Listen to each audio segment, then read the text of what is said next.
Hi, I'm Andrew McCann, a product manager here at Tektronix, and in this video I want to show you how easy it is to connect a scope using our open source Python driver package TM Devices.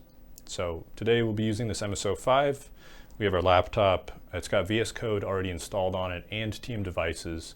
If you need help with any of that, we do have a guide in the description, so check that out. And since we've got both of these on the network already, we're ready to connect. So let's get started.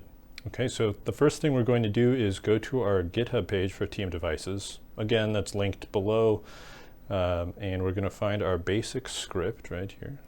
We'll just copy that, paste it into VS Code, and we need that IP address from our scope.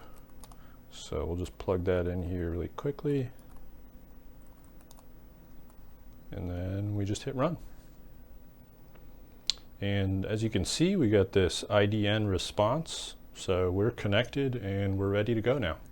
Now from here, you can do anything you normally would with automation, like set up some measurements, pull down some waveforms, or just take a screenshot. And we have examples for all of those on our GitHub repos, our forums, or even just on tech.com and our how-to guides. Part of the beauty of TM Devices is that it is open source, so if you don't find what you need there, or you just want to improve the package, you can open a pull request or just check out the issues on GitHub. We have lots of communication channels open on there. And if you don't want to contribute code or you can't due to company policy, we also have a survey open on the discussion pages. It just takes a few minutes to complete, so check that one out if you have a chance. Thanks for watching. Again, I'm Andrew McCann, and I'll see you in the next one.